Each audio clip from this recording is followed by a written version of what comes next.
Kunamaketanga ngifasile emoyeni angijabulile nasedlozini ngiphahlile. Uma nobaba bacacile amasiko ngiwenzile kodwa kukho okulungayo ngokwami kade kwasinyanga ihlala ngami. Mangilele nginokubonisa ubuhlalo obuyimbalabala mhlambe kumele ngiyothwasa kodwa ngiyasaba inhliziyo yami yabalabala amaphupho ami ayashabalala. Ugogo nginokumphupha engiflathele uma ngithi ngiyamemeza uyanyamalala ngicela inqolobane zingipha amazwi obuhlakani. Nginibingelele babukele emakhaya igama lami uSimnikwe M. Nginamukele futhi kulo hlelo liyintandokazi yakho khona la kumcebo mfana kagogo YouTube channel uyazi ke sidila ngamaqiniso nama-testimony akashintshi kusasenjalo nje mkhulu ngicela ubingelele abantu bakho. Mina ngumcebo umfana kagogo ungcobo omkhulu uMashiya Amahle ufuze fulela uNyusi iqade elihle thina safaka umunye enqini savuka sakhwifilanga thina amanye amadoda ebiya ngamahlahla thina sabiya ngeenkomo awu hey bakwethu uyazi nawe mfethu indoda iqeda ikoseyiqeda mkhulu sokuyisikhathi singababoni ngiyajabula ukuthi sibuye mkhulu sibuye sizohlala lapha kuma episode adlulile sike sathinta indaba yokuphahla mkhulu kodwa azange mhlambe sijule mhlambe ngaliyo ndlela bengisacela nje sike situkudlula kuyona kancane ngoba ngifuna ukubuza ukuthi is there a right way yokuphahla or a wrong way ngoba ngibuza lo mbuzo ngoba kwesinye isikhathi unokuthola ukuthi kuyaphahlwa kuyizinto emsama bathi bakhanyisa impepho ingakhanyi kuphuka amakhandlela uyabona nje kuye le nale mase kwenzeka kanjalo kusuke mhlambe kuphahle ngendlela okungayona noma idluzi kusuke kunomnyalezo elizama ukudlulisa. Ukuphahla mfethu kuhlukahlukene ngendlela ezihlukahlukene yabo. So uyabathola abantu uthola ukuthi bayaphahlela ehlane. Okay. Uyabathola abantu uthola ukuthi baphahlela ezintabeni. Uyabathola futhi abantu bephahlela emanzini. Uyabathola futhi abantu bephahlela endaweni ewumsamo. Ukuhluka kwakhona futhi kunezizathu zakhona mfowethu yabo. Okay. Ngoba kuhambiselana ngezidalwa ezisuke zikhona ezisuke zihaqela umndeni loyo ngendlela enhle o mhlawumbe zihaqela umndeni mhlawumbe ngendlela yesibonakaliso o zihaqela umndeni loyo ngempi ethize yayizinto engisho. So lapho mfowethu siyakuthola ukuthi uthola ukuthi uma uphahla kunendlela futhi yakhona uthola ukuthi ubiza izalukazi esikhathini esiningi izalukazi mfowethu uyaziphahlela ngokuzenzela iladi ngoba ukhumbula ukuthi ibona phela ababethanda oncamnce esikhathini esiningi ibona futhi ababezithandela amatiye esikhathini esiningi and futhi ibona abayidalwa futhi ezihleli kakhulu emanzini mawukuthi futhi nakhona uzama ukuthi uphahlele amakhehla ayona ithanda utshwala ingakho ke esikhathini esiningi even nokuvuvuzela amavovo insipho egcekeni kusafana njengokuphahla ngoba usuku wamema amakhehla ukuthi awafike kulowo mcimbi loyo ukuthi akwazi ukuthi azohlala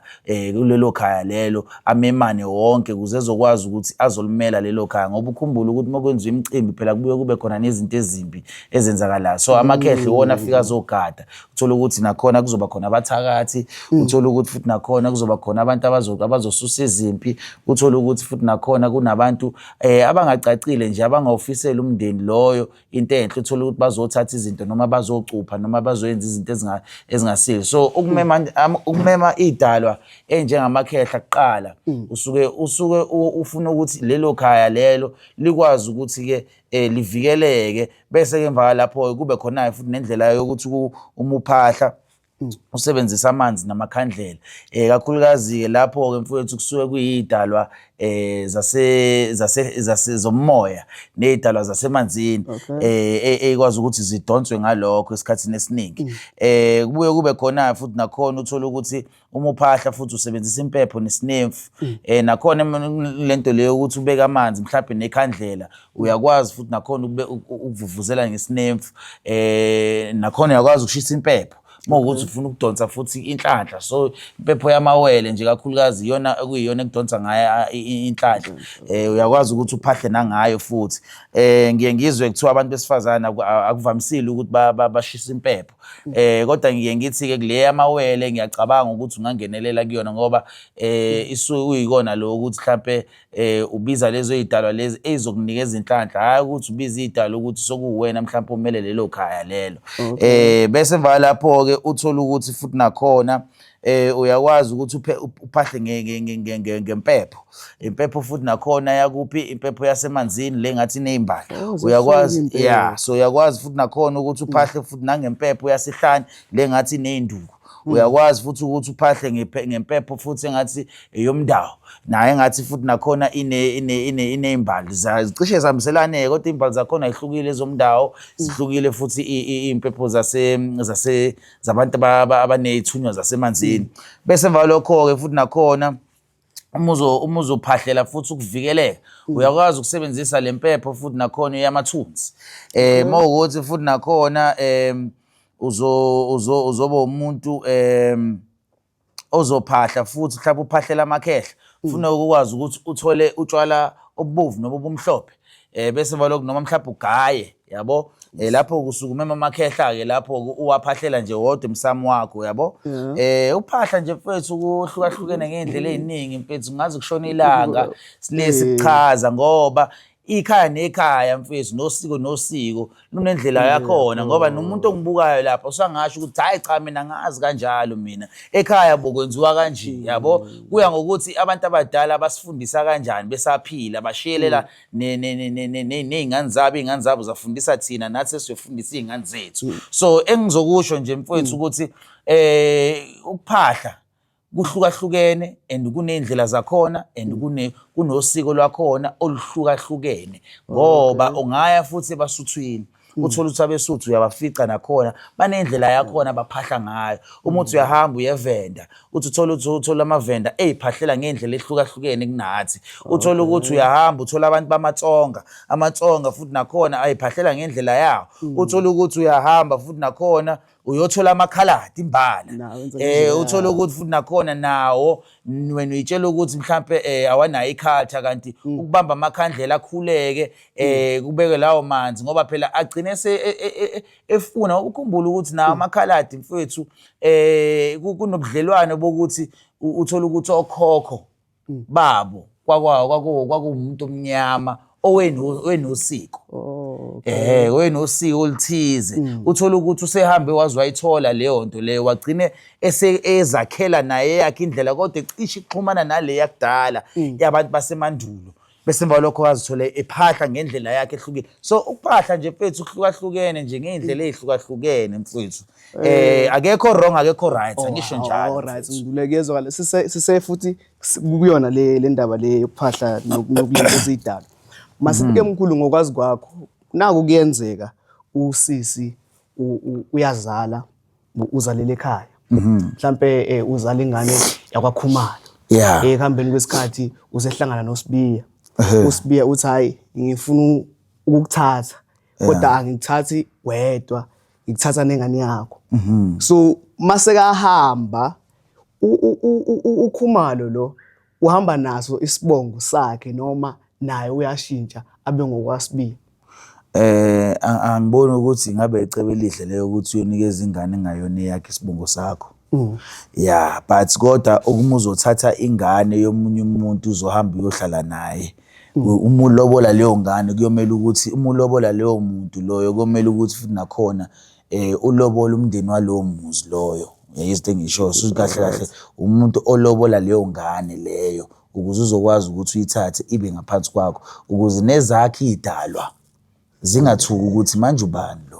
Ngoba ukhumbule ukuthi esikhathini esiningi uma uthatha ingane engayona yakho uyohlala nayo kwakho nezidalwa phela zifike zibuka ukuthi ubani zigcine futhi nakhona uthola ukuthi ingane isihogela manje imoya yedlozi enokungcola ngenxa yokuthini ngenxa yokuthi awuyibikanga la ekhaya yabo. So kufuneke uyilobole nawe leyo ngane leyo uma ukuthi ulobola unina ikwazi ukuthi nakhona yamukeleke emagcekeni akwakho kaSibiya yabo. Isizulu nje sisho njalo ngoba mfowethu uzubone futhi nakhona ukuthola ukuthi ngoba phela kuya ngokuthi wena mfowethu userious kangakanani ngalowo muntu. Ngithi uyazi ukuthi ngisho noma uxabene nomuntu kumele nishweleze ngisho noma kuthiwa kunjani kumele idlozi liyabikelwa. So even noma uzothatha ingane engayona yakho uthi ufuna ukuyenza kube ingxenye yomndeni wakho kuyomela ukuthi nakhona umulobola unina uyilobole nayo. Kodwa amasiko wayo yona ayiwalahli mfowethu, ayiwalahli amasiko ayo, and futhi nakhona nawe awuyivimbazeli mfowethu ukuthi iye ekhaya iyokwazi ukuthi iyoxhumana nezidalwa zayo noma nomndeni wayo. Ngiyazwakala mkhulu. Ngaphandle kokuthi mkhulu sithi sibathinte laba vele esihlalele ukubathinta. Okusithi nje kancane mkhulu nginokuzwa kuthiwa kunomthetho weshoba. Umthetho weshoba uyini? Uyini mfowethu? Umthetho weshoba. Umthetho weshoba. Mfethu yabona-ke kulezi zinto lezi zamashoba esikhathini esiningi ngiyacabanga ukuthi abantu abangakuphendula kangcono ilabantu abayizangoma yabo. Ngoba thina mfethu samagedla mfethu esikhathini esiningi angivamisile ukubona igedla liphethe ishoba yabo. Kuyikona ukuthi mhlawumbe ubona igedla liphethe ishoba shuthi kunezidalwa zakubo ezazinabo ubungoma yabo. Kodwa-ke kunokuthi mfethu ubone umehluko, ubone ngokuthi uyigedla kodwa lo muntu, kodwa futhi nakhona uyambona ukuthi unezidalwa zomngoma yabo. Njengami nje uyangithola ngiyigedla njengoba ngiyigedla kanje, kodwa futhi nakhona ungithole futhi nakhona ngiseyidalweni zasemanzini, ngoba izidalwa zasemanzini izona ezangihaqa and futhi uhambe enginalo engafundiswa ngalo lo muntu owenezidalwa zasemanzini kuyisalukazi. Okay mkhulu, akezwakala. Ake sibathinte sibeze ukuthi bathini namhlanje bama testimony. Alright mfowethu. Lesihlale nje phezulu kodaba. Hayi, angiboni mina kuyinkinga lokho mfowethu, angiboni kuyinkinga. Asenzeni kanjena-ke. Iyajama-ke le phone, kodwa-ke sizoyibona ukuthi-ke namhlanje isiphethe ngayiphi indlela yabo. Ngoba ibhizi nayo. Nakho. Yabona-ke ijamile nje mfowethu. Ijamile nje. Idinga nje ukuthi ithi kancane. Kodwa soyizama. Ngoba yona vele testimony. Nakho kuzokubhaleka okunye indlela.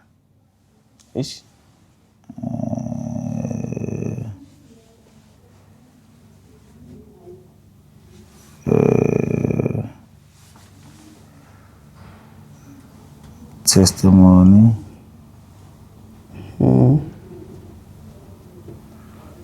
Yazi mfowethu. Awukusi. Kwaze kwayinkinga.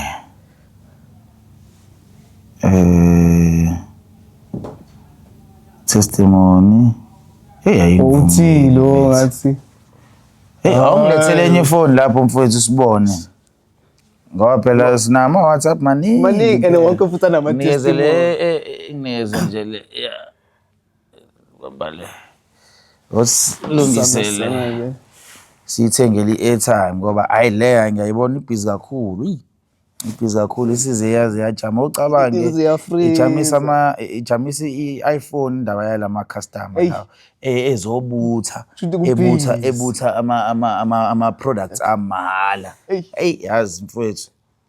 Mahala nje, mahala ngoba phela ke ngibapha mahala lamakhambi lawo. Yebo iyayipressa manje. Ibhizi iyayipressa lapho. Isizi ngendlela ababaningi ngayo labantu baphendula ifoni ibe usigedlemba. Ifoni enje kanje. Yathi sibone senze kanje. Okay, hayi. Sizoyenzeke lento mfowethu, futhi izoyenzeka kamnandi. Ngoba vele ama testimony akhona ngala. Okay, hayi. Ngicabanga ukuthi kusokuzolunga. Okay. Uthi sivulele.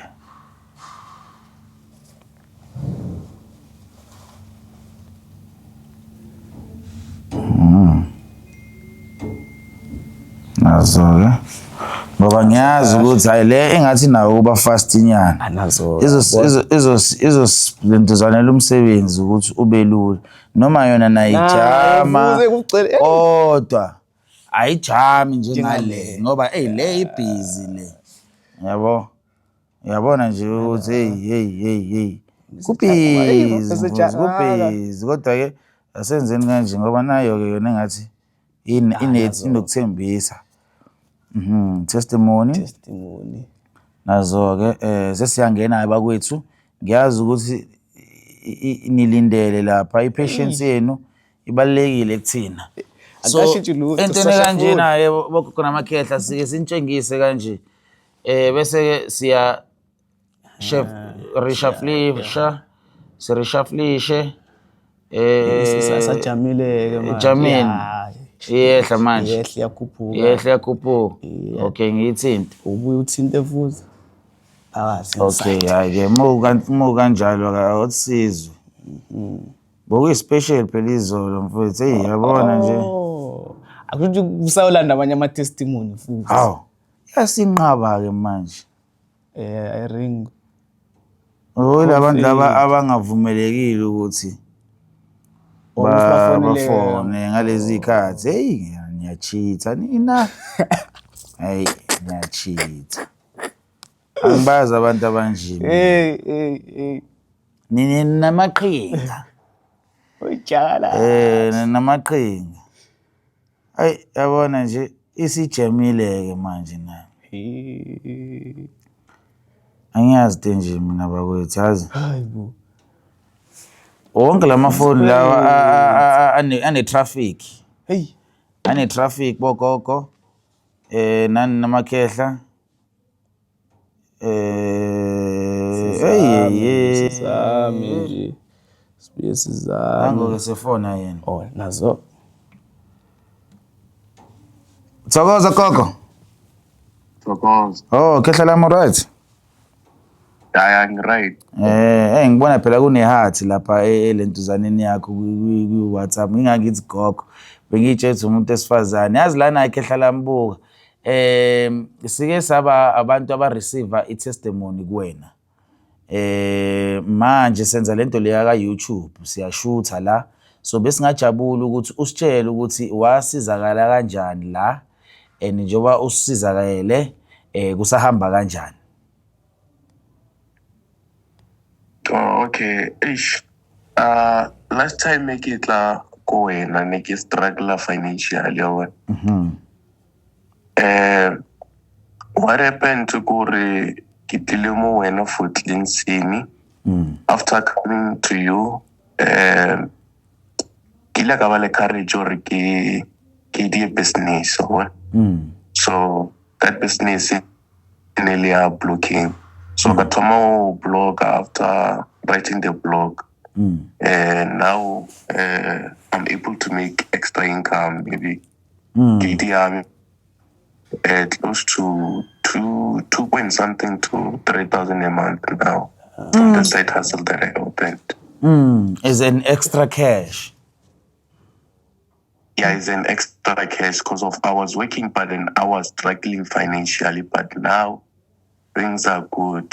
No, I'm so pleased. I'm so pleased, my brother. Yazi kuyangijabulisa ukuzwa umuntu esho ukuthi ube nenkinga engaphathekile kahle financially and then manje ke usezithola manje ese right ngenxa yokuthi ucleanse. Yabona mfowethu mina ngeke ngize ngishaya isifuba kakhulu ngoba ungathola ukuthi idlozi lakho mfowethu belidinga ukuthi ulinakekele ngokuthi uziveze wena ukuthi usangumuntu omnyama usayindle emnyama ngokuthi uhambe uyosebenzisa inkambi mfowethu. Uqhubeke njalo uphahle mfowethu yazwa. Ngiyabonga.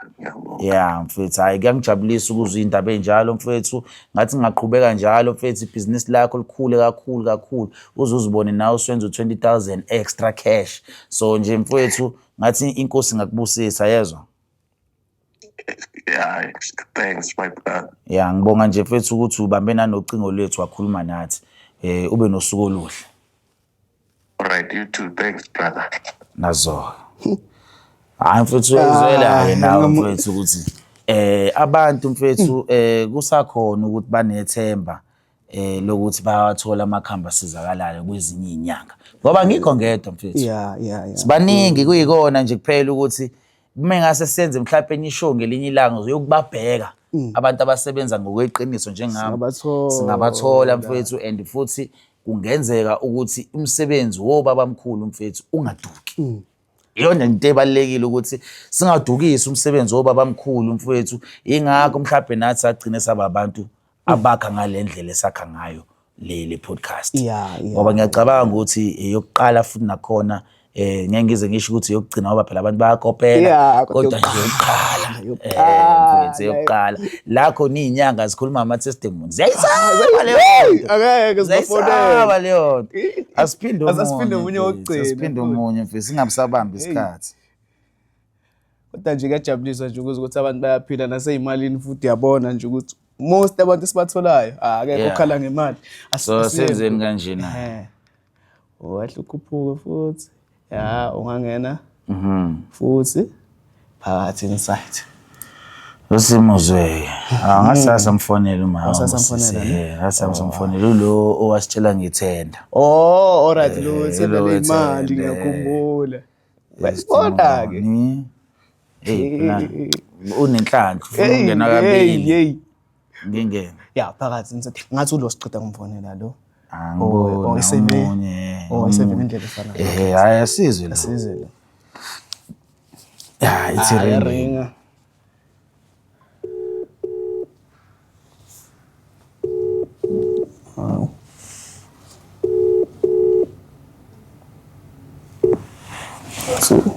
Thokoza. Hello? Thokoza gogo right? Yebo ngi-right. Asikuphazamisi gogo ekuseni. Singakhuluma.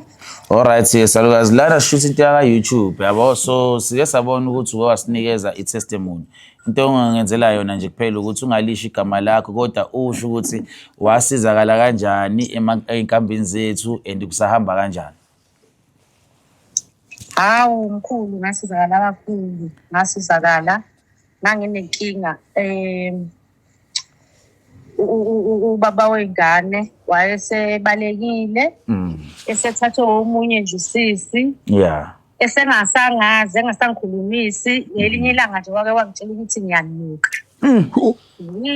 nginey'ngune ebusuku leso sibindi sowusho njalo kumuntu wesifazane angiboni ukuthi kwakuwuyena gogo yazi.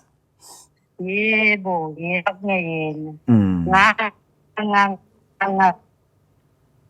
thola ku-TikTok ngibona ama-testimonies ngase-ke ngicela usizo ke angikuyela ngaqala ngasebenzisa izinto zakho kwa-right-ke nje yonke into ya-right wabuya si-right si-happy.